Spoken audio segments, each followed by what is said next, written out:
Hello dear investors, welcome to Knowledge Fair, hub of financial knowledge. Friends, आज हम इस video में top index mutual funds की बात करेंगे ड्यूरिंग द ईयर 2020। जैसे कि फ्रेंड्स हम जानते हैं कि पिछले कुछ सालों से इंडेक्स म्यूचुअल फंड्स काफी लोकप्रिय म्यूचुअल फंड्स बन चुके हैं और इस वीडियो में हम इंडेक्स म्यूचुअल फंड्स के ऊपर कुछ अपडेट्स की बात करेंगे। इनमें निवेश करने के क्या फायदे हैं और क्या नुकसान हैं, ईयर 2020 के कौन से टॉप के म्यूचुअल फंड्स हैं उनके बारे में इस वीडियो में बात करेंगे। सबसे पहले कुछ फैक्ट्स की बात करेंगे ऑन इंडेक्स म्यूचुअल फंड्स। काफी सारे म्यूचुअल फंड इन्वेस्टर्स धीरे धीरे पैसिव इन्वेस्टमेंट स्ट्रैटेजी को अपना रहे हैं। पैसिव इन्वेस्टमेंट स्ट्रैटेजी में यहाँ पे एक्टिव फंड मैनेजर का कोई ज्यादा रोल नहीं होता है, इसमें सिर्फ इंडेक्स को ही फॉलो किया जाता है। पैसिव इक्विटी इन्वेस्टमेंट का बहुत बढ़िया एक विकल्प है इंडेक्स फंड्स। लंबे समय में अगर आप इंडेक्स फंड्स में निवेश करते हैं तो अच्छा रिटर्न यहाँ पे आप कमा सकते हैं। इंडेक्स फंड्स को लार्ज कैप इंडेक्स फंड्स कहा जाता है क्योंकि जो भी ये इंडेक्सेस को फॉलो करते हैं उनमें लार्ज कैप स्टॉक्स ही लिस्टेड होते हैं। पिछले 2 सालों से लार्ज कैप इंडेक्स फंड्स का जो परफॉर्मेंस रहा है वो काफी अच्छा रहा है। वो निवेशक जो डेवलप्ड कंट्रीज के हैं जैसे कि अमेरिका, वहां पे index based low cost funds को काफी प्रेफरेंस दी जाती है क्योंकि इनका मानना है कि लंबे समय में जो म्यूचुअल फंड्स हैं वो मार्केट को कंसिस्टेंटली बीट नहीं कर सकते हैं, मार्केट को पीछे नहीं छोड़ सकते हैं। तो इंडेक्स फंड्स बेसिकली मार्केट की चाल है उसको फॉलो करते हैं और उसके हिसाब से ही हमें यहाँ पे रिटर्न्स देते हैं। वॉरेन बफे जो शेयर मार्केट के सबसे बड़े निवेशक हैं, उनका मानना है कि जो बिगिनर्स हैं उनके लिए इंडेक्स फंड्स है काफी अच्छा विकल्प है, काफी सिंपल, कॉस्ट इफेक्टिव, सस्ता और काफी सेफ विकल्प है इक्विटी इन्वेस्टमेंट में कदम रखने का। वॉरेन बफे कहते हैं कि लो कॉस्ट इंडेक्स फंड्स जो है वो सबसे ज्यादा सेंसिबल इक्विटी इन्वेस्टमेंट है काफी सारे इन्वेस्टर्स के लिए। पर ध्यान रखें कि जो इंडेक्स फंड्स हैं ये लीस्ट रिस्की फंड्स तो होते हैं बट मार्केट के उतार चढ़ाव पे इनका पूरा असर आता है। किसी साल अगर कोई इंडेक्स अच्छा परफॉर्म कर रहा है और हमें यहाँ पे 12% का रिटर्न दे रहा है तो जो इंडेक्स फंड्स इंडेक्सेस को फॉलो कर रहे हैं वो भी इसके आसपास का ही रिटर्न हमें देते हैं। पर जिस साल नेगेटिव रिटर्न्स मिल रहे हैं तो उस साल इंडेक्स म्यूचुअल फंड्स भी हमें नेगेटिव रिटर्न्स ही देंगे।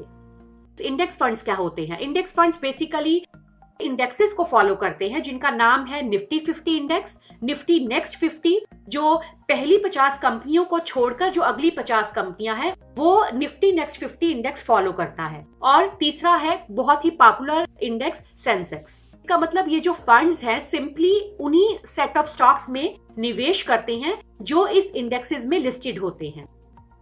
एक्टिव मैनेज फंड्स मार्केट को आउट परफॉर्म कर सकते हैं बट जो पैसिव मैनेज फंड्स हैं जैसे कि इंडेक्स फंड्स वो मार्केट को आउट परफॉर्म नहीं कर सकते हैं, जस्ट इंडेक्स की परफॉर्मेंस को मिमिक करते हैं, सिंपली कॉपी करते हैं। जब भी फ्रेंड्स आप यहाँ पे इंडेक्स फंड्स में निवेश करें तो ट्रैकिंग एरर का जरूर ध्यान रखें।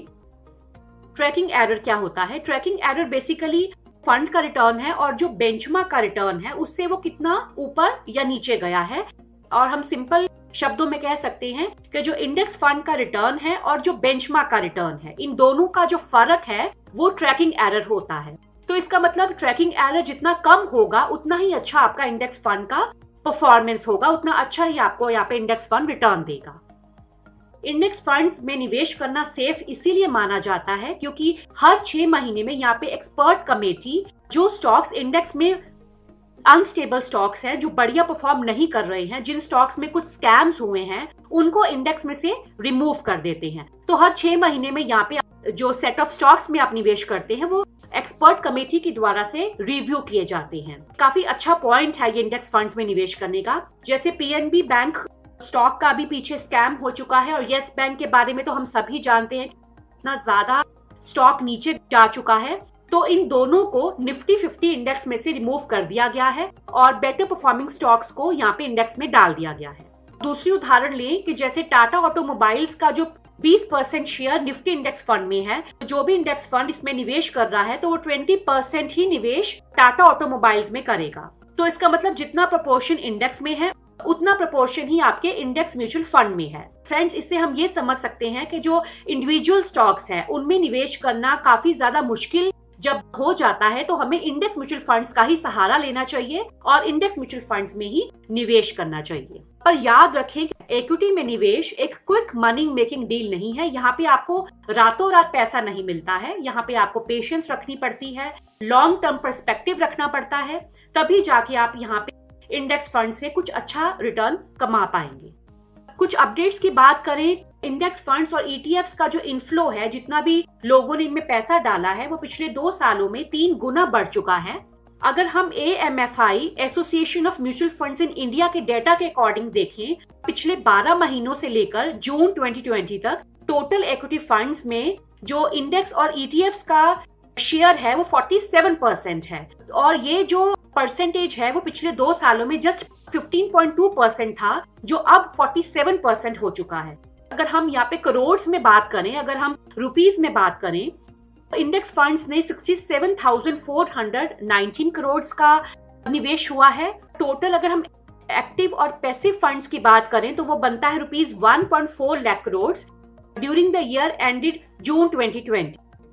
दूसरे शब्दों में हम कह सकते हैं कि जो पैसिव फंड्स हैं, इनका इनफ्लो 4,206 करोड़ जून में हो चुका है, और एक्टिव फंड्स का अगर इनफ्लो चेक करें पिछले 4 साल का, तो वो 240 करोड़ से कम है।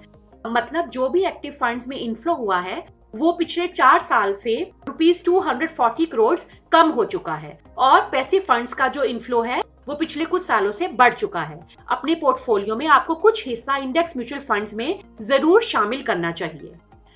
अब हम ये जानेंगे कि ये इनफ्लो क्यों बढ़ा है। इनफ्लो इसलिए बढ़ा है, employees provident fund organisation EPFO में ज्यादा निवेश बढ़ने से इंडेक्स फंड्स में भी निवेश बढ़ गया है, क्योंकि इस ऑर्गेनाइजेशन ने हाल ही में इंडेक्स फंड्स में काफी ज्यादा निवेश किया है। और फ्रेंड्स, कुछ डिस्ट्रीब्यूटर्स के अकॉर्डिंग जो SBI निफ्टी 50 इंडेक्स फंड का एसेट साइज है और SBI ETF सेंसेक्स का एसेट साइज है, वो इसलिए भी बढ़ा है क्योंकि EPFO में काफी ज्यादा निवेश हुआ है। और पिछले 12 महीनों में कोरोना वायरस के चलते इनके एसेट साइज में जो ड्रॉप हुआ है, एसेट साइज कम हुआ है, उसके हिसाब से अगर हम देखें तो टॉप के जो 10 लार्ज के फंड्स हैं उनमें 13% का ड्रॉप हुआ है, बट टॉप के 10 पैसिव फंड्स में लगभग 11.5% का ड्रॉप हुआ है। इससे भी हम जान सकते हैं निवेशकों ने टॉप 10 लार्ज कैप फंड्स में निवेश कम किया है और टॉप 10 पैसिव फंड्स में ज्यादा निवेश किया है। फ्रेंड्स, इससे पहले हमने टॉप 5 डेट फंड्स की वीडियो अपलोड की है और टॉप 5 गोल्ड म्यूचुअल फंड्स की भी वीडियो अपलोड की है। इन दोनों का लिंक डिस्क्रिप्शन बॉक्स में दिया है, पे क्लिक करके इन दोनों की कैटेगरीज के जो टॉप के फंड्स हैं उनकी जानकारी जरूर लें और वीडियो को अंत तक देखें, कोई भी पार्ट मिस ना करें। नॉलेज फेयर को जल्दी सब्सक्राइब करें और बेल आइकन भी दबा लें और ऐसी वीडियोस के अपडेट्स पाने के लिए। इंडेक्स फंड्स में निवेश करने का जो बहुत बड़ा एक नुकसान है वो यही है कि यहाँ पे आपको बहुत ज्यादा गेन्स देखने को नहीं मिलेंगे, क्योंकि इंडेक्स फंड मार्केट को आउट परफॉर्म नहीं कर सकता एक्टिव फंड्स की तरह। एक्टिव मैनेज फंड्स में फंड मैनेजर मार्केट के चाल के हिसाब से काफी ज्यादा अपने फंड्स में तब्दीली करता है, स्ट्रैटेजीज को बदलता है।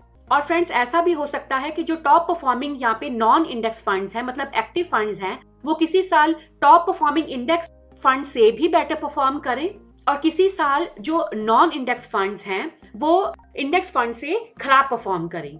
तो ये सिचुएशन यहाँ पे बनी रहती है। ये जान पाते हैं कि जो टॉप परफॉर्मिंग एक्टिव फंड्स हैं वो हर एक साल अलग तरह से रिटर्न देंगे। जो अंडर परफॉर्मिंग ईयर्स हैं उसमें जो अच्छे एक्टिव फंड्स हैं वो भी अच्छा परफॉर्म नहीं कर पाते हैं, बट वहीं पर जो इंडेक्स फंड्स की परफॉर्मेंस है वो काफी ज्यादा स्टेडी रहती है, काफी स्टेबल रहती है। तो इस वजह से आपको अपने पोर्टफोलियो में बढ़िया इंडेक्स फंड्स को शामिल करना चाहिए।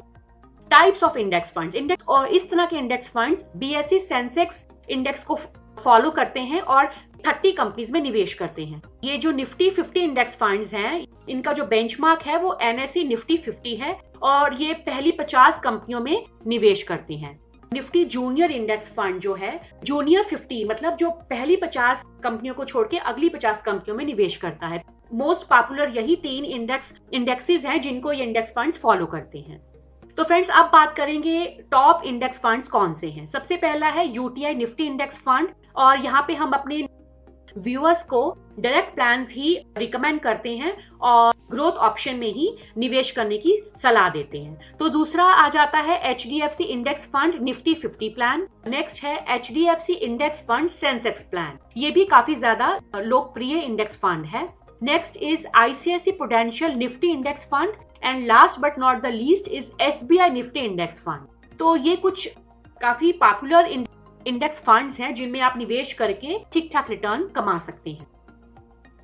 फ्रेंड्स, जो भी मैंने यहाँ पे व्यूज शेयर किए हैं मेरे पर्सनल रिसर्च के आधार पर हैं। आप जब भी इंडेक्स फंड्स में निवेश करें अच्छे से रिसर्च करके करें, म्यूचुअल फंड एडवाइजर से पूछ कर करें। नॉलेज फेयर को जल्दी सब्सक्राइब करें और बेल आइकन भी दबाएं ऐसी और वीडियोस की अपडेट पाने के लिए। Thanks for watching.